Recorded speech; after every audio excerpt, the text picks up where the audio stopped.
4 से 9 तक आपने हमें आशीर्वाद दिया, हमें सांसद बनाया और हमने समस्तीपुर के विकास के लिए जहाँ तक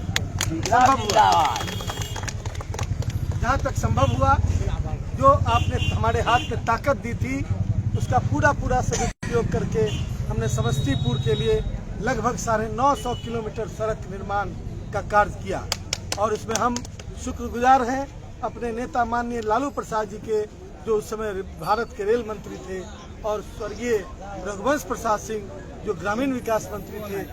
उन लोगों ने मिलकर उनके आशीर्वाद से यहाँ पर जितनी मुख्य सड़कें हैं सबके हालात खराब थे, उसको हम लोगों ने बनाने का काम किया।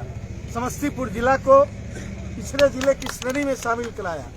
देश के 100 पिछड़े जिलों की श्रेणी में समस्तीपुर को शामिल कराने के नतीजे हुए कि समस्तीपुर को फूड फॉर वर्क योजना यानी कि जो काम के बदले अनाज योजना के माध्यम से समस्तीपुर में खरंजों का जाल बिछाया गया और उसके बाद पंचायत के पैसे से, विधायक फंड के पैसे से और सांसद के पैसों से और उसके ऊपर जो विभिन्न तरह की योजनाएं लागू हुई उनके माध्यम से खरंजों के ऊपर डीसीसी और पक्की सड़कों का निर्माण हुआ।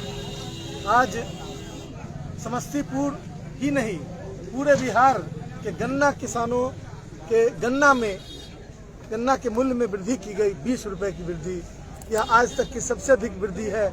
जब मुझे गन्ना उद्योग मंत्री बनने का मौका मिला, आपने हमें हमने अंजाम देने का काम किया।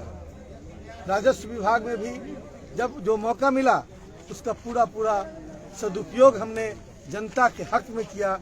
राजस्व विभाग की गतिविधियों को पारदर्शी बनाया और आज सुविधाएं बढ़ गई। सभी सिस्टम को भ्रष्टाचार हटाने के लिए ऑनलाइन करने का काम हमने किया। इसलिए हम आपके बीच आए हैं। पुरानी बातों को इसलिए दोहराते हैं कि पुरानी बातों को दोहराने की आवश्यकता होनी नहीं चाहिए थी, लेकिन एक जनरेशन बीत गया। हम 2004 से 9 तक यहाँ के सांसद थे। जिन लोगों का जन्म 9 के बाद हुआ होगा या जो 9 में जिनका जन्म हुआ होगा वो 14-15 वर्ष के हो गए। जो 2004 में हमारे सामने जिनकी पैदाइश हुई होगी वो अभी 17, 18, 19 वर्ष के होंगे, वो अब वोटर हैं। अब इस बीच में क्या हुआ शायद उनकी जानकारी हो ना हो, लेकिन मेरा फर्ज बनता है कि इस बात को पता लोगों को रहे, जानकारी रहे कि आप जिसको उम्मीदवार बनाए हैं उस उम्मीदवार का बैकग्राउंड क्या है, उस उम्मीदवार ने इस क्षेत्र में जब मौका मिला तो क्या किया।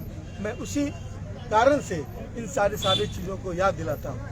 आज हमें गर्व है कि जिस लोकसभा का प्रतिनिधित्व जननायक भारत रत्न जननायक कर्पूरी ठाकुर ने कभी किया था, उसका प्रतिनिधित्व करने का पहले भी मुझे मौका मिला और आज फिर आपके मैं बीच आया हूं और आपसे अनुरोध करता हूं कि देश की तरक्की के लिए, संविधान को बचाने के लिए, प्रजातंत्र को बचाने के लिए और देश की गद्दी पर अपना शासन स्थापित करने के लिए और बिहार में तेजस्वी प्रसाद यादव को मुख्यमंत्री बनाने के लिए अपनी पूरी ताकत को झोंक दीजिए और बिल्कुल इस बात की परवाह नहीं होनी चाहिए। सामने जो उम्मीदवार हैं नित्यानंद राय, हमें उनसे कोई जाति दुश्मनी नहीं, हमें उनसे कोई व्यक्तिगत दुश्मनी नहीं, हमें दुश्मनी है उसके पीछे जो बैठे हुए हैं भारतीय जनता पार्टी और आरएसएस की शक्तियां जो नित्यानंद राय के कंधे पर बंदूक रखकर लालू प्रसाद जी और तेजस्वी यादव को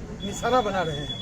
वो आपको भी निशाना बना रहे हैं, आपके जनाधिकारों को निशाना बना रहे हैं और नागरिक अधिकारों का आज देश के जो हालात हैं वो बिल्कुल इस तरह के हैं कि पूरी व्यवस्था जो प्रचार कर सकती है उस पर एक पार्टी का कब्जा हो चुका है। तू ही एक धनवान है गोरी, बाकी सब कंगाल। यही स्थिति इस देश के पार्टियों को इस पार्टी ने बना रखा है। इसलिए आपका फर्ज बनता है कि देश की सत्ता पर समाजवादी व्यवस्था जिसमें बराबरी का हक और जो तमाम तरह के नागरिक अधिकारों की रक्षा हो सके उसके लिए अपनी सत्ता को स्थापित करें। बहुत बहुत धन्यवाद। जय हिंद, जय उजियारपुर। आलोक मेहता जिंदाबाद, आलोक मेहता जिंदाबाद।